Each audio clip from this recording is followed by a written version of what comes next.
include you guys in on my warm-ups and my jams, things like that.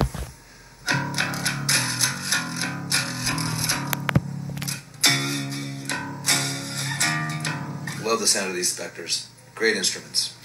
I had a signature line with BC Rich and with Traben for a while. It was a bass that I created called the Havoc. I really enjoyed it. I still have plenty of those, and I used them for a lot of years with Disturbed. But just like any musician, you know, we evolve, and eventually, you know, I started playing these. It's an interesting story I'll tell one of these days, but not today. But it was a blue bass just like this that a friend of mine had loaned to me for a gig I was doing. I was just like really impressed with how it played and how it sounded. And so eventually, you know, I let my signature line go, and now I'm pretty much exclusively a Spectre bass player. And my sound man, Brad Divins, loves it. So if you make your sound man happy, that's a good thing. Plus he's a bass player too, so he knows what he's talking about. So, all right. What do you guys want to hear here today? What shall we start with? What do I want to warm up to? Let's do... Hopefully the volumes are going to be adjusted. I didn't really do anything. I just kind of made my coffee and turned on the computer. But it should be close. So, you guys, excuse me, guys. I'm going to put on my old man glasses here. All right. Does anybody have any requests? I don't know when we're coming to Europe this year. We're not going to come this year, but we will be coming there next year for sure. All right. I think I'm going to start with something off the new record. Here we go. This is Hey You. That is not Hey You. This is Hey You. Dang it. Come on, man. What's going on here?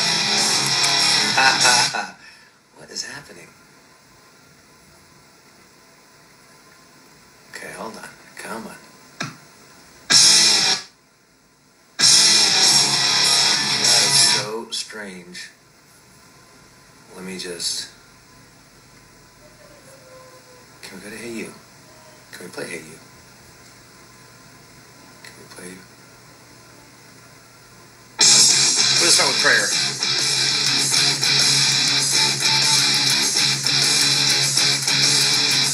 12th fret.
getting warmed up here. It's nothing like metal in the mornings, right? All right. Let's see if I find a better pick here. So those of you who are wondering on what kind of tuning I'm using, so this is a 4-string bass, but I string it like a 5-string. So meaning this low one here, which traditionally would be the E string, is actually a B string. So the second string, which is an A, is actually my E string, and I have it drop down to C sharp. So Disturb uses about 6 different tunings throughout, a show, throughout all the records, and but most songs are in a C sharp, drop C sharp tuning. So now I've got the drop C. So the actual tuning is A sharp, C sharp, then G sharp, and then C sharp again, the octave. So, kind of like a detuned 6, but with the low B. What I like about it is I can play a 4-string bass, which I can move really quickly on, and some of the Disturbed's riffs are pretty intense, man. Dan writes some great stuff, and he's flying around on that fretboard on his rhythms. So I got to have a bass that's fast. But I have to have access to the low. Not every song, but a lot of songs. So if you notice on that one, living just is a chorus.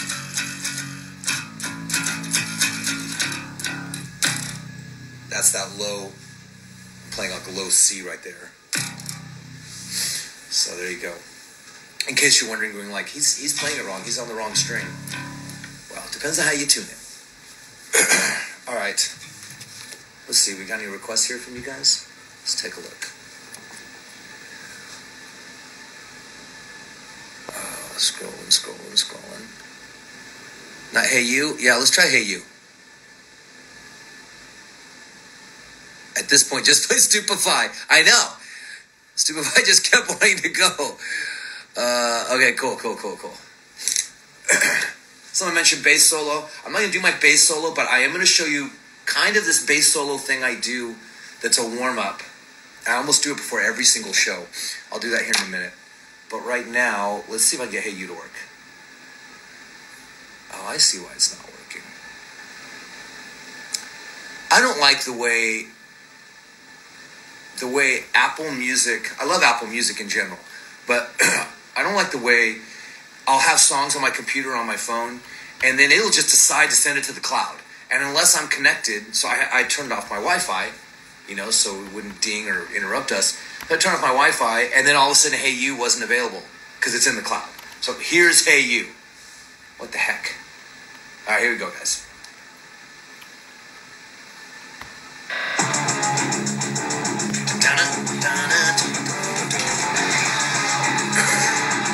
So remember how it goes.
So that's that's lately on this past tour.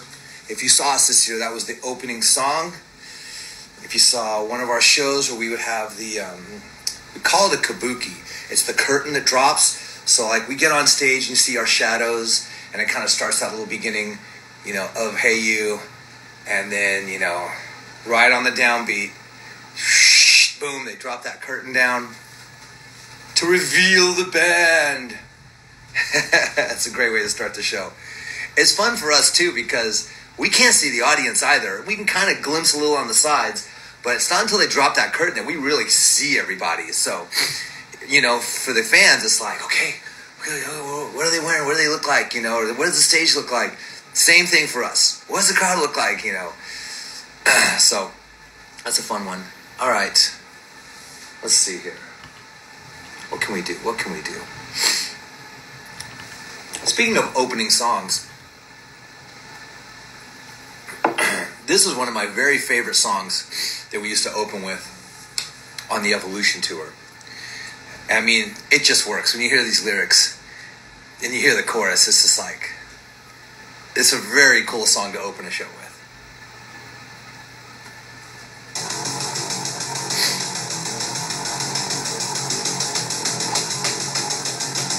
I haven't played this song in a while.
what is happening on the ending? There's a different riff. It's a slightly different version than the opening riff.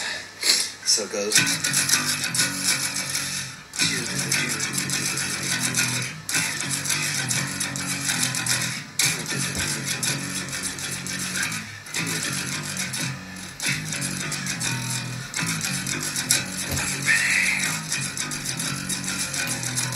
All right. One of the big things for me, the reasons I have to warm up, it's not so much this hand. This hand's always been fine. It's this one. There's a lot of, like, fast, alternate picking riffs, downstroke stuff.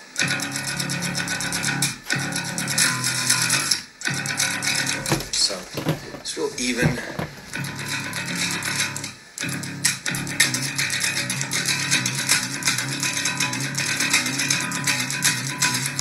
Most of the work is this guy. So if I take too much time off and then I go into a Disturbed show, about halfway through the show, my hand starts cramping, and then I'm like, okay, it's not as smooth. So some players can just jump on stage and knock it out. But I know for most guys, who are playing hard stuff, warming up, staying consistent every day is key. Now, I'm mostly a pick player. I use fingers on some songs, mostly like songs that are more in the rock realm, because Disturbed kind of rides the line between metal and rock. Some songs are definitely metal, and then some songs, are more like a rock song. So if it's a little slower, a little more groovier, I will use my fingers, which is fun. It's a slightly different tone, and I like that. I remember watching Geezer Butler, bass player for Black Sabbath, watching him play a couple years ago. Disturbed was doing some shows with him. And I don't know if he warms up or not, but he's so amazing to watch. His hands just going. He's hammering at his bass so hard that he does this thing, like between songs, he walks off stage and he sprays his fingertips with either cool water or maybe it's like a glycerin coating or something like that, because he's hitting so hard. I think that's what it was, like kind of like a little glycerin coating, so it goes across the strings a little smoother, so he doesn't get blisters every night or tear apart his calluses. But yeah, he was fun to watch. I'm gonna read some of y'all's comments. Hey, whoa, got lots of comments here. Gotta catch up. If I don't get to them all, I'm busy warming up. Hardest song to play and get tired after you play it. It's a good one. Oh, here, let's talk about this one. Do they make picks with fatter grips on the bottom? They do. I don't really like those. But here's what I do is, these are my Disturbed picks. See, this is from the new record. And I don't know if you can see it. There's my initial in the back. You can probably see it on this side better. Can you see the little cross hatching? There you go. So, my bass tech, Barrett, will take an X-Acto knife and he just cuts little grooves into the upper part of the pick so that when I'm on stage and I'm playing really hard and I get sweaty, it doesn't slip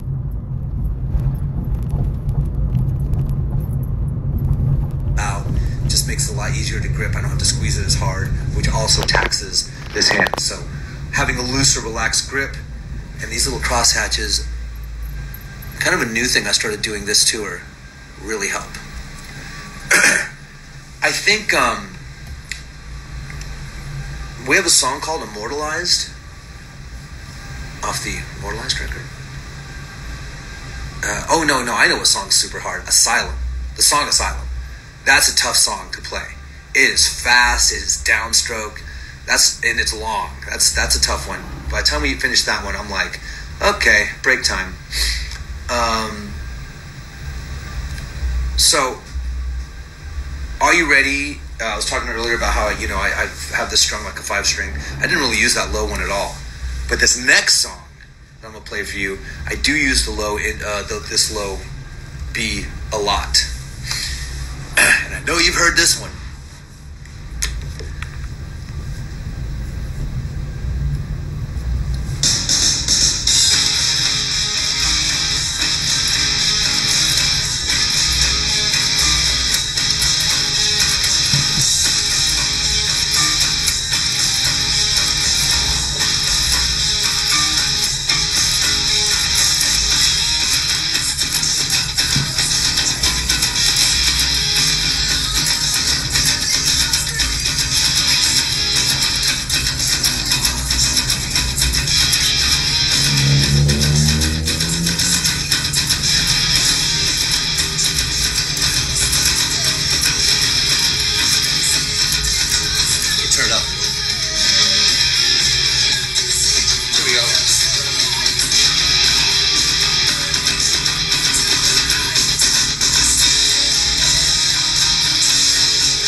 don't do anything. Oh, cool. This is actually the next song I want to do anyways. Cool. Oh, man, it's nothing like rock and roll, heavy metal, music, disturbed music in particular. Just get you psyched, get you going, ready to take on the world. Hi there, how you doing? Breakfast binge. Pat, hi. Hi, Kathy. David. Are you people at work, by the way? What's happening here? Or are these just like people who happen to have the day off or don't work today?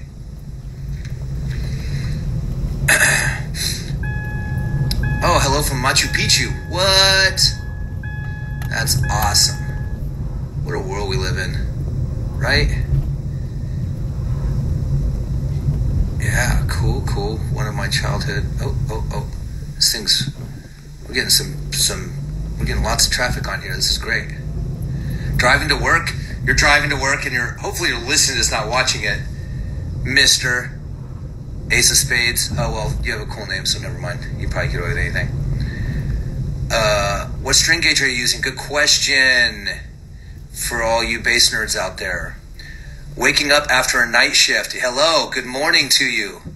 It's 5 p.m. here in the UK. There you go. Yeah. So, in the UK, you guys can enjoy this without pissing off your boss. And we will be coming back to the UK. Scott, do I play guitar as well? Yeah, I'm not too bad. You know, when I first started playing, I was 16 years old. Kind of a late start, really. Maybe like just before my 16th birthday. And my two best friends played guitar, Damon and Jake. They were actually really good.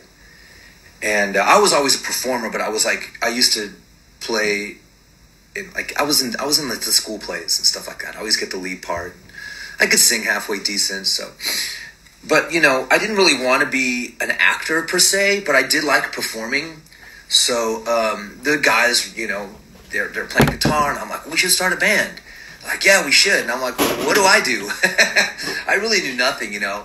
And Jake Peterson, my buddy, the really talented musician, he had a bass. It was like a 3/4 Fender. He goes, this is called a bass.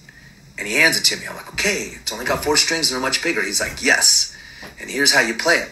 And so that's kind of how I got my start. So I was always a bass player first, not a guitar player first. Because you hear the story about how maybe I would, you know, players play guitar first and they're like, well, this is hard, so they go to bass or whatever. But, and bass is, you know, it is a little easier than guitar, you know, especially in the beginning. Right away, I was able to just get going on bass. I was able to play songs with the guys. So it wasn't until over time that I started sort of dabbling in guitar. I got used to doing some chords and some stuff like that.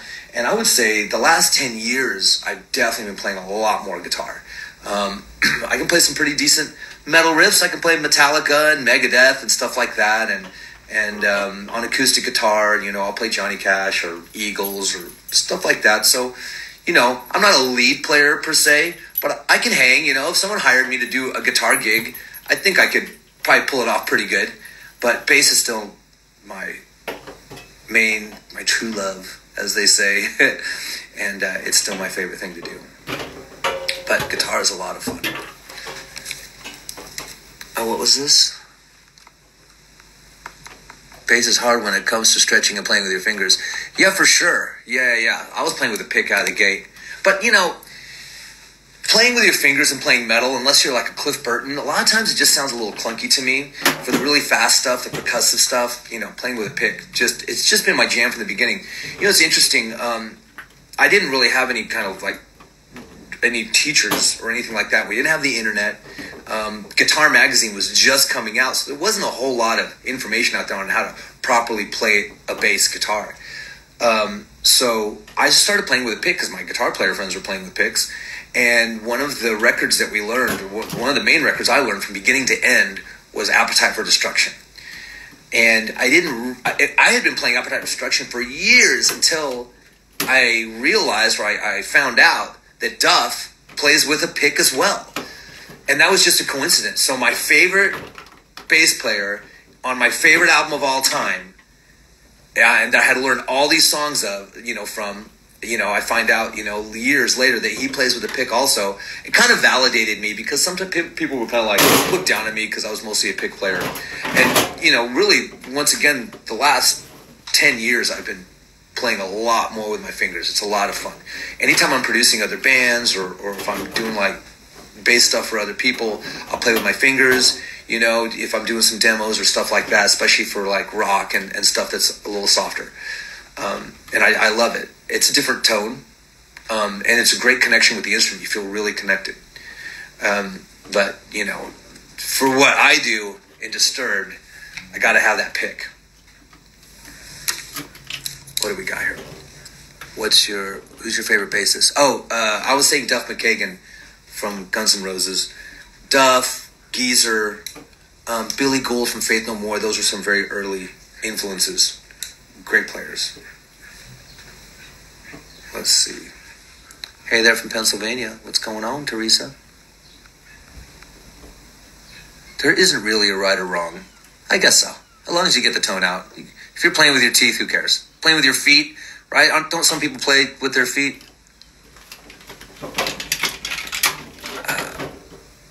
Do you play any slap? Not really. I mean, I can get away with it. I'm not like it. Actually,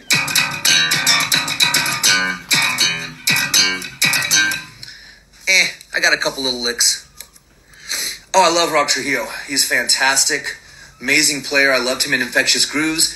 That's when I first saw him. I went to a Megadeth show, and Infectious Grooves was opening. It was Judas Priest, Megadeth, and Infectious Grooves. And it was amazing. And Robert Trujillo, I was totally into that record at the time.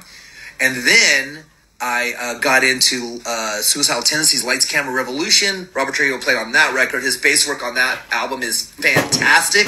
I totally forgot to mention him as an influence, and not because of Metallica, because of his days with Suicidal Tendencies, really. Lights, Camera, Revolution, if you guys don't know this record, it is a hidden gem. It's not super famous and doesn't get a lot of accolades in the metal community. I think because Suicidal Tendencies comes across as more of a punk band. So they never get like their due in sort of the metal magazine or the online magazine world. But that's a metal record with some funk in there, but it's a metal record, not a punk record. So Lights, Camera, Revolution, highly recommend it. I think that is a hidden gem when it comes to a metal record, and great bass playing on that record.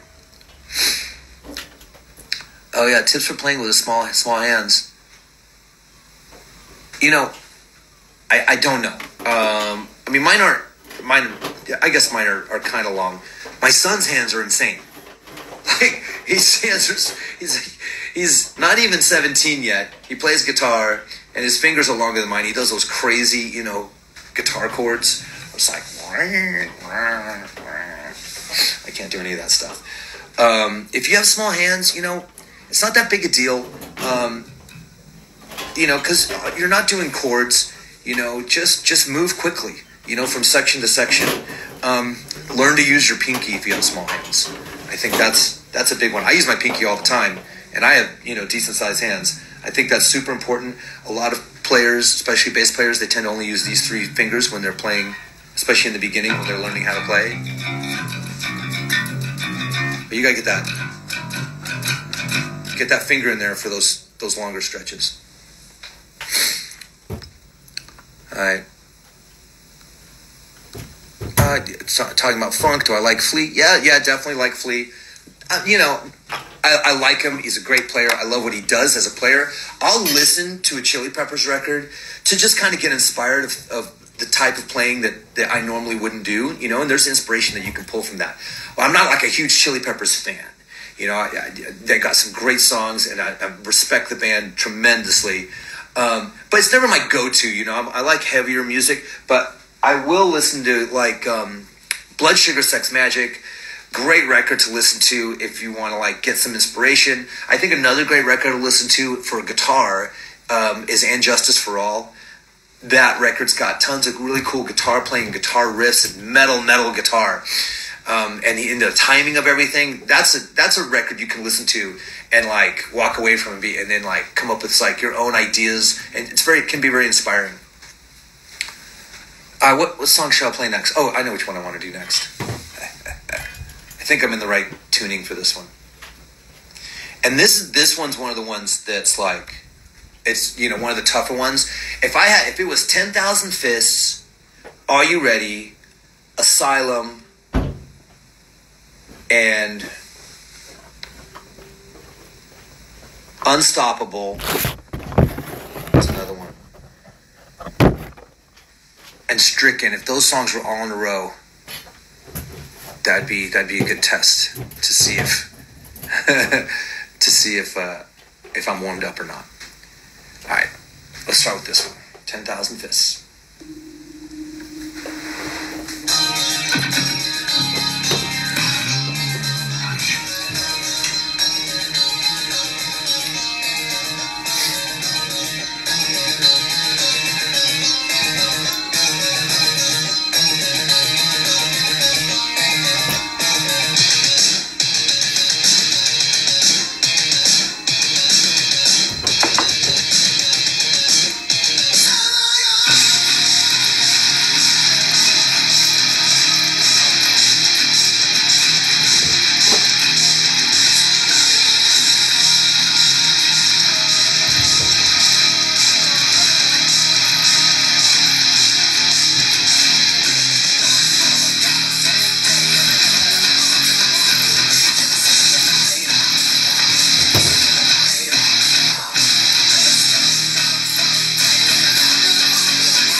Wrong note at the end. Oh, too busy showing off. All right.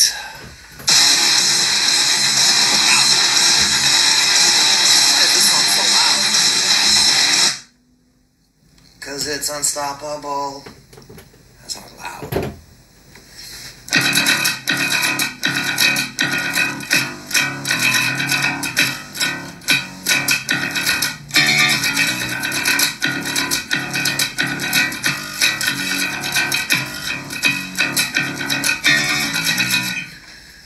Strings are sounding a little dead. When I do this tomorrow, I'm going to have new strings. Restring them this evening. Got to get into work. Enjoy your day, man. Cool, you too. I'm glad you made it to work without wrecking your car. See you later, Ace. You guys are awesome. What great comments, and you guys are so sweet. This is cool stuff. All right. Can you do duets on here like TikTok? I duet guitar parts with your bass. Yeah, that's a good question. I think what I'm going to do... Let's see here. How long have we been going here? Shoot, man, it's already 45 minutes. That was fast. So, guys, I'm going to let everybody go. But I'm going to do this tomorrow. And then tomorrow, I think I'm going to do half of it on Instagram. And then we'll do the other half over on TikTok. I don't have nearly as many followers on TikTok. So if you don't have TikTok, if you don't go there that often, maybe, or if you do and you don't follow me, go follow me on TikTok as well. And it's the same thing. It's John Moyer Bass at TikTok. I try to keep it all really simple for everybody. And we'll do that. And we'll talk some more. And maybe I'll tell some stories or show you guys some of the fun things I have here in my studio. I've got lots of memorabilia from my 20 years with Disturbed. I've got some really cool instruments. I only have my favorite ones in the studio. I've got a lot of them. A lot of them are in storage, to be honest, especially my old signature basses, which I'm going to start pulling out, and we're going to start, and I mentioned this before, I have them signed by the whole band, and I'm going to start raffling them off for charity, because I'm not using them. They're in a storage unit. They need to go to someone who's going to use it or someone who's going to appreciate it, put it on their wall, someone who has a little piece of Disturbed history. All right, guys. Thank you all very much. Y'all rock. Listen to metal. Listen to Disturbed. And I will see you here tomorrow. I'm going to try to do same time. I might push you to 11. Thanks, guys.